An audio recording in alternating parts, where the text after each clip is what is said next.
Hello student, welcome back to Brain Browser, your own e-learning classes. Last class में हमने accounting equation किया था जिसमें हमने कुछ बेसिक किए थे. आज हम अकाउंटिंग इक्वेशन के कुछ एडवांस ट्रांजैक्शंस करेंगे. तो चलिए स्टार्ट करते हैं. अकाउंटिंग इक्वेशन कुछ advance transactions.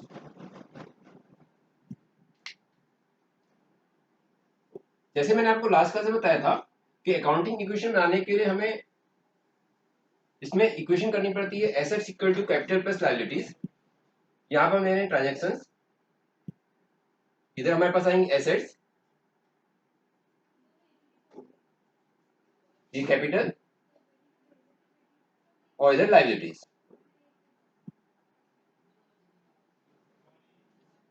Asset equal to capital plus liabilities. तो चलिए हम लोग स्टार्ट करते हैं. पहली ट्रांजेक्शन हम ले रहे हैं X commences business with cash and stock. मैं क्वेश्चन को नीचे लिख रहा हूं. पहली ट्रांजेक्शन है X commences business with cash rupees 1 lakh and goods rupees 25,000. तो 1 लाख रुपीज उसने अपना कैश और 25,000 रुपीज का उसने स्टॉक लेकर के अपना बिजनेस स्टार्ट किया है. तो फर्स्ट ट्रांजेक्शन क्या हो जाएगी?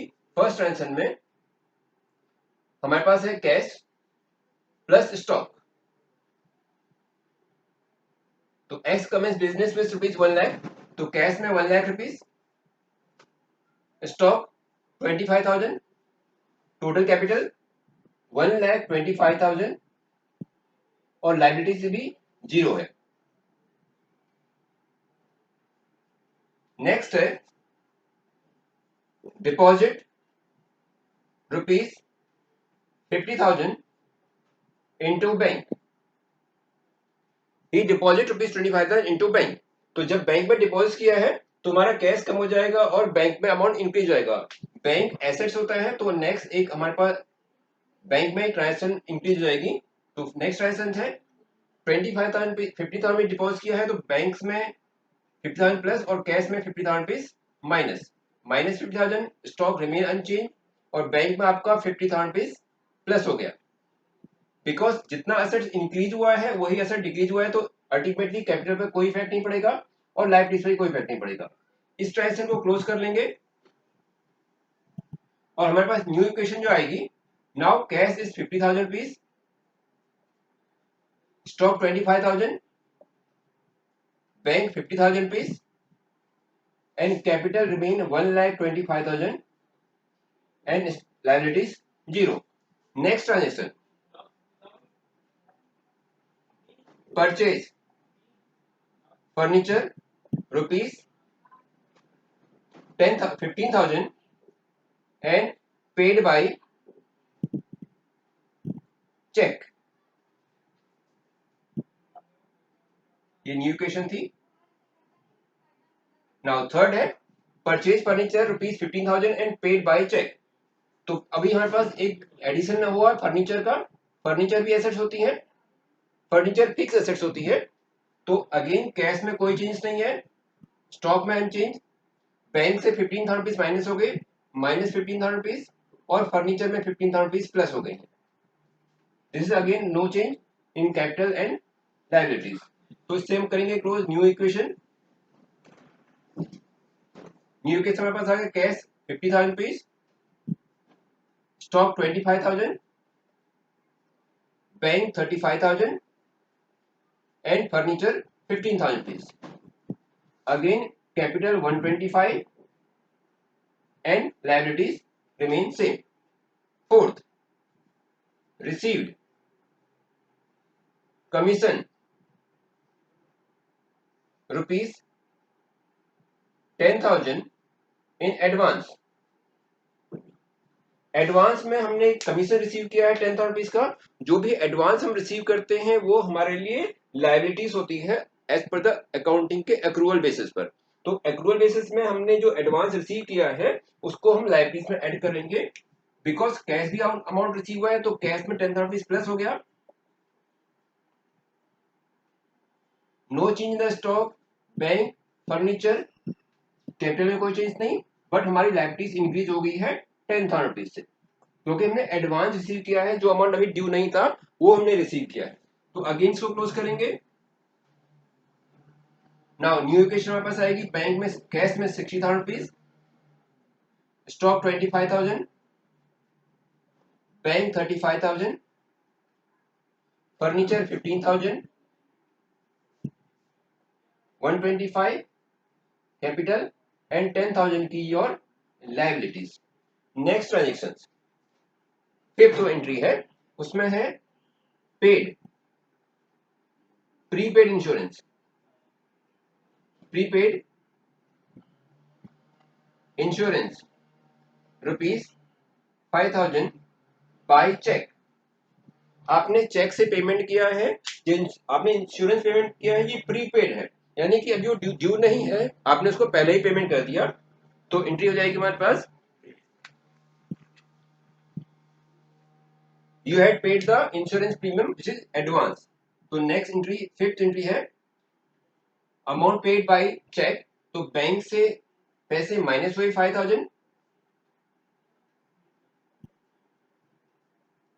Because you paid advance, prepaid किया है तो एडवांस है, तो ये आ जाएगा प्रीपेड इंश्योरेंस, प्रीपेड इंश्योरेंस, ये भी एसेट्स है, प्रीपेड इंश्योरेंस का एक हेड हो जाएगा हमारे पास कितना, 5,000 रुपीज। अक्रूअल बेसिस पे हम एंट्री करते हैं अकाउंटिंग के अंदर, रिमेंबर हम ट्रांजैक्शन को एक्रूअल बेसिस पे करते हैं, और एक्रूअल बेसिस के अकॉर्डिंगली जो प्रीपेड इंश्योरेंस है वो आपका एसेट्स है, no change in capital and no change the liabilities also. फिर इसको क्लोज कीजिए। अगेन न्यू इक्वेशन आ गई हमारे पास, 60,000 रुपीज का ये कैश, 25,000 रुपीज स्टॉक, बैंक में 30,000 रुपीज है, furniture 15,000 and 5,000 your prepaid insurance, 125 capital and 10,000 की liabilities. Next entry, six entry लिख रहा हूं मैं आपको, सिक्स एंट्री है सैलरी आउटस्टैंडिंग ₹3,000, 3,000 की सैलरी आउटस्टैंडिंग है। आउटस्टैंडिंग मीन्स जो ड्यू हो गया है बट अभी आपने उसको पेमेंट नहीं किया है, तो उसको हम बोलते हैं आउटस्टैंडिंग। तो नेक्स्ट एंट्री हमारे पास है six entry, salary outstanding 3,000 rupees, because outstanding है, आपने पेमेंट नहीं किया है, तो इससे हमारे कैश में कोई चेंज नहीं है, स्टॉक में कोई चेंज नहीं, बैंक में कोई चेंजेस नहीं, no change in furniture, no change in prepaid, but because वो आउटस्टैंडिंग है, आपकी लायबिलिटीज क्रिएट हो गई हैं, तो ऐसे केस में हम इसको ऐड कर देंगे लायबिलिटी साइड में, बिकॉज मैंने आपको लास्ट क्लास में बताया था कि जो एक्सपेंसेस है उसको कैपिटल में माइनस करते हैं और जो रेवेन्यूज होती हैं उसको कैपिटल में प्लस करते हैं। तो यहाँ पे हमारे पास जो सैलरी है वो हमारे लिए एक्सपेंसेस है, तो इसको हम अपनी कैपिटल में से सब्ट्रैक्ट कर देंगे 5,000 रुपीज, तो कैपिटल में से 5,000 रुपीज माइनस, तो अगेन इसको क्लोज करेंगे। हमारी जो न्यू इक्वेशन आएगी वो आ गई हमारे पास, कैश में 60,000 रुपीज, 25,000 का स्टॉक, 30,000 रुपीज का बैंक में डिपॉजिट, 15,000 रुपीज फर्नीचर, 5,000 का आपका प्रीपेड इंश्योरेंस, 1,20,000 का आपका कैपिटल एंड 15,000 रुपीज की अब आपकी लायबिलिटीज हो गई है। नेक्स्ट एंट्री, सेवन एंट्री हमारे पास है, चार्ज डेप्रिसिएशन ऑन फर्नीचर, हम फर्नीचर पर डेप्रिसिएशन चार्ज कर रहे हैं। डेप्रिसिएशन आपके नॉन कैश एक्सपेंसेस होते हैं, और क्योंकि ये हमारी एसेट को रिड्यूस कर रहे हैं, तो ऑब्वियसली अगर एसेट रिड्यूस होगी तो हमारी कैपिटल भी रिड्यूस होगी। तो depreciation charge on furniture ₹1,000, depreciation हमारे पास चार्ज हुआ है फर्नीचर के ऊपर, तो सेवन एंट्री हमारे पास आएगी डेप्रिसिएशन चार्ज, तो कैश में कोई चेंज नहीं, no change in stock, no change in bank, but depreciation charge हुआ है फर्नीचर पे 1,000 रुपीज, तो आप फर्नीचर से माइनस करेंगे 1,000 रुपीज, और बिकॉज फर्नीचर पे डेप्रिसिएशन एक्सपेंसेस है तो वो हमारी कैपिटल में से भी माइनस होंगे 1,000 रुपीज। फिर से इसको क्लोज कीजिए। Now new equation is 60,000 rupees, 25,000 stock, 30,000 bank balance, now furniture ₹14,000। हम अकाउंटिंग के अंदर कुछ अजम्पशन लेते हैं जिसमें एक हमारे पास होता है गोइंग कंसर्न कंसेप्ट, और उसके अकॉर्डिंगली हम जो एसेट्स है उसको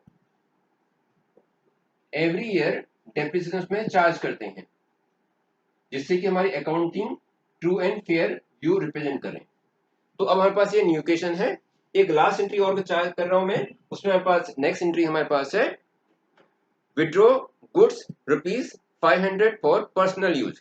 पर्सनल यूज के लिए, अपने पर्सनल यूज के लिए जो भी गुड्स विड्रॉल किया जाता है या कैश विड्रॉल किया जाता है उसको ड्राइंग बोलते हैं।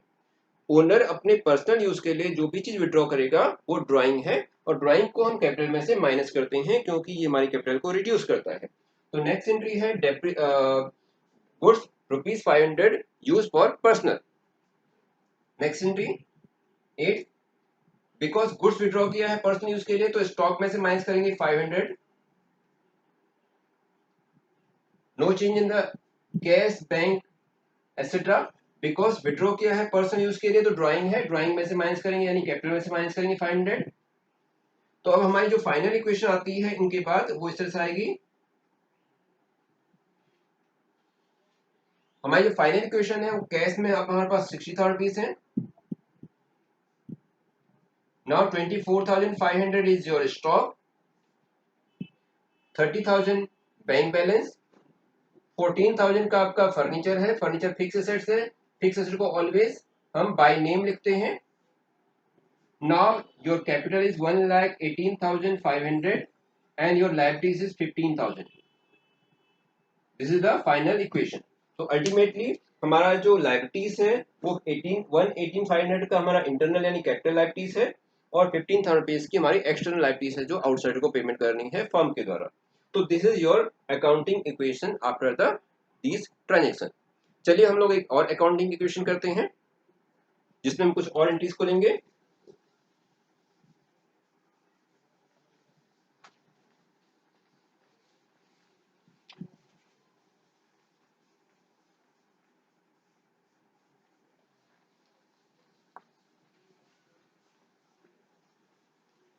बच्चों ध्यान रखिए, अकाउंटिंग इक्वेशन बहुत इंपॉर्टेंट है और बहुत इजी भी है। इसको आप बहुत ध्यान से कीजिए तो आप इसमें इजीली फुल मार्क्स ला सकते हैं। ये बहुत इजी है, सिंपली आपको इसमें प्लस माइनस करना है और कुछ भी नहीं है। हमने पहले समझा था कि जो हमारे पास एसेट होती हैं एसेट को इक्वेट करते हैं asset equal to capital plus liabilities. एक नया एग्जांपल लेते हैं। Let mister Ram commences business with cash ₹25,000। Ram commences business with cash ₹25,000। तो कैश में हमारे पास अभी है 25,000 और कैपिटल में 25,000। ओके, नेक्स्ट एंट्री है purchase goods 10,000 on credit. Credit में कुछ परचेज किया है तो इसके ऐसे केस में हमारे पास स्टॉक इंक्रीज हुआ और लायबिलिटीज भी इंक्रीज हुई, plus stock purchase goods. Next transaction में गुड्स परचेज किए, बिकॉज हमने क्रेडिट पे परचेज किया है इसलिए कैश में कोई चेंज नहीं है। हमने 10,000 का गुड्स परचेज किया तो स्टॉक में प्लस 10,000, कैपिटल अनचेंज, और लायबिलिटीज में 10,000 इंक्रीज हुए हैं बिकॉज हमने ये गुड्स क्रेडिट में परचेज की है। अगेन इसको क्लोज कर लीजिए। Now new equation 25,000 in your cash and 10,000 stock. 25,000 का आपका कैपिटल और 10,000 की आपकी लायबिलिटीज, तो ये 35,000 और यहाँ पर भी 35,000 इक्वल हो रही है। नेक्स्ट एंट्री है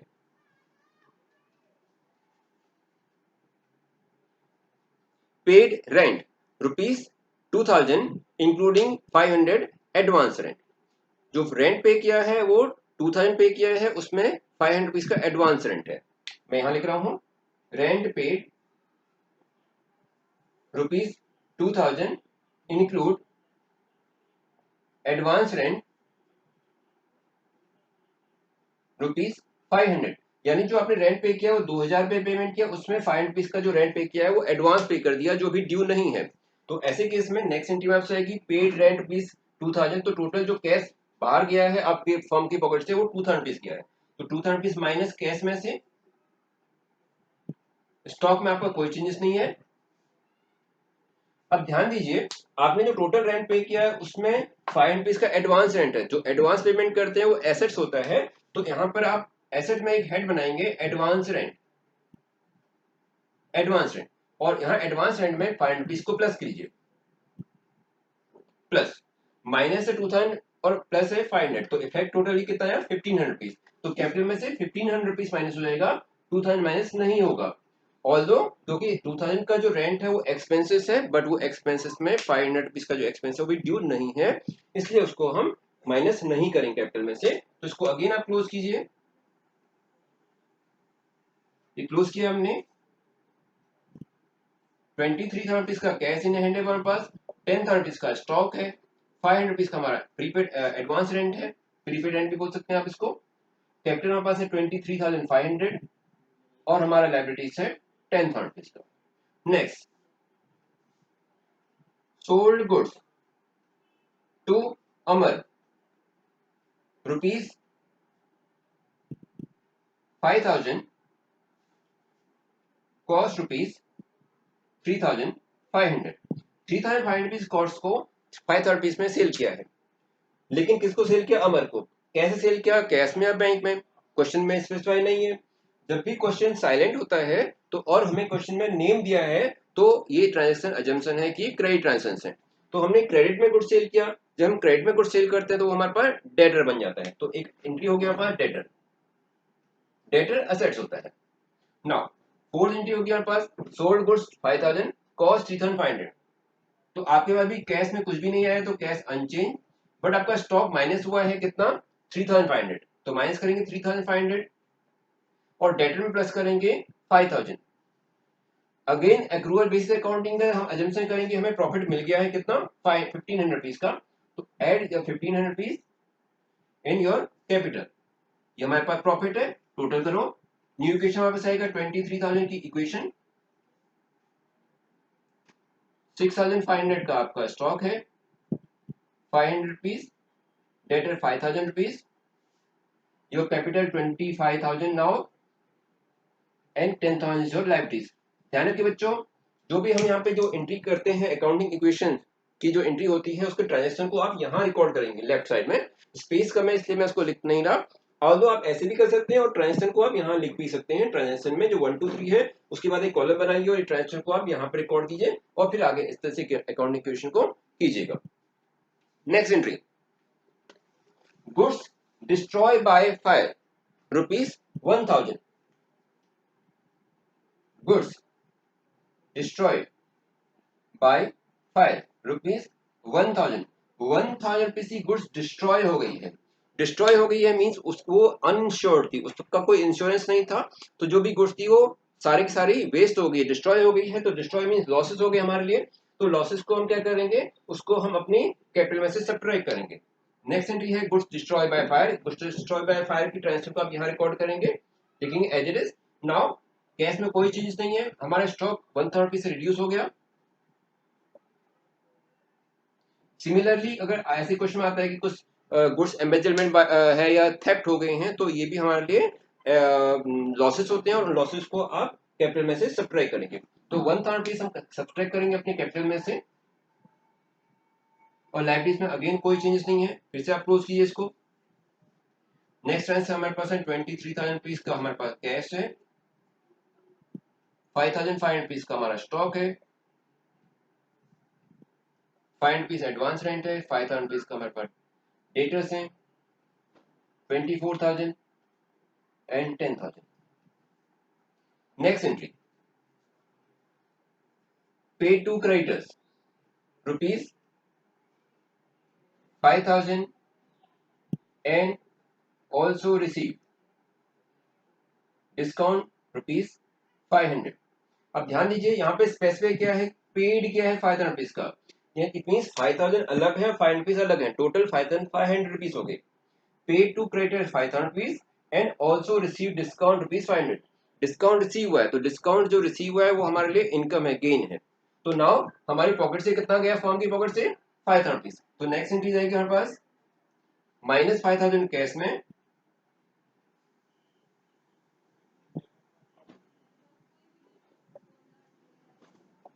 डेटर से कितना ₹5000 जो कैश है वो हमने डेटर को पे किया, प्लस उसने हमें ₹500 का डिस्काउंट भी दिया है, तो टोटल कितना होगा 5500। तो आप डेटर में माइनस करेंगे 5500, ये ₹500 हमें गेन हुआ है। जो जो भी इनकम होती है, रेवेन्यूज होती है, गेन होती है, उसको हम कैपिटल में प्लस करते हैं, और कैपिटल में आप इसको प्लस करेंगे ₹500। मैं आपको रिपीट कर देता हूँ, कोई भी गेन हम कैपिटल में प्लस करते हैं, और कोई भी लॉसेस या एक्सपेंसेस को हम कैपिटल में से माइनस करते हैं। यहाँ पे जो डिस्काउंट मिला है वो हमारे लिए इनकम है, प्लस करेंगे इसको हम, तो हमने कैपिटल में प्लस कर दिया। अगेन टोटल न्यू इक्वेशन हमारे पास आएगी।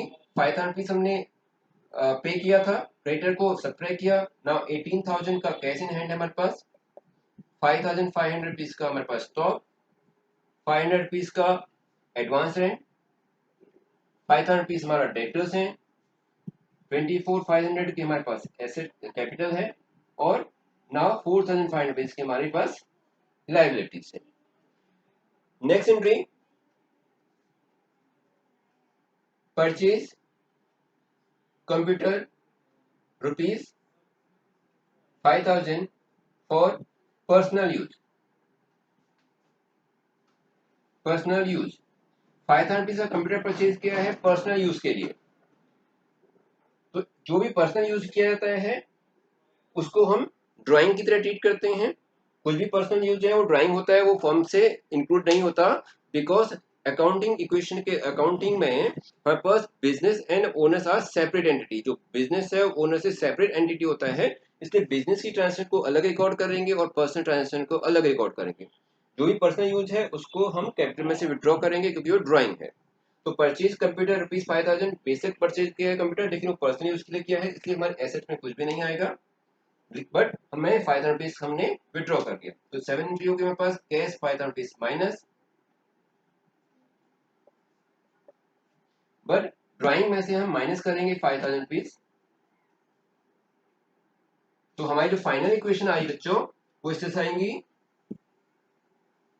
Final equation 13000 cash in hand, 5500 का आपका स्टॉक है, ₹500 के आपके एडवांस रेंट है, ₹5000 का आपका डेटर्स है, कैपिटल ये माइनस किया हमने डेटर में से, तो ₹19,500 की हमारे पास कैपिटल है, और ₹4,500 की हमारे पास लाइबिलिटीज है। ये जो अमाउंट है वो इसके इक्विवेलेंट होना चाहिए। तो चेक करते हैं, 19 प्लस 4 19 20 ₹24,000 का हमारे पास टोटल लाइबिलिटीज है, तो ये भी 24 होना चाहिए। 13 प्लस 5 18 19 और प्लस 5 24,000। तो हमारा जो इक्वेशन होता है वो होता है asset equal to capital plus liabilities. तो एसेट 24,000, कैपिटल 19,500 और लायबिलिटीज 4,500।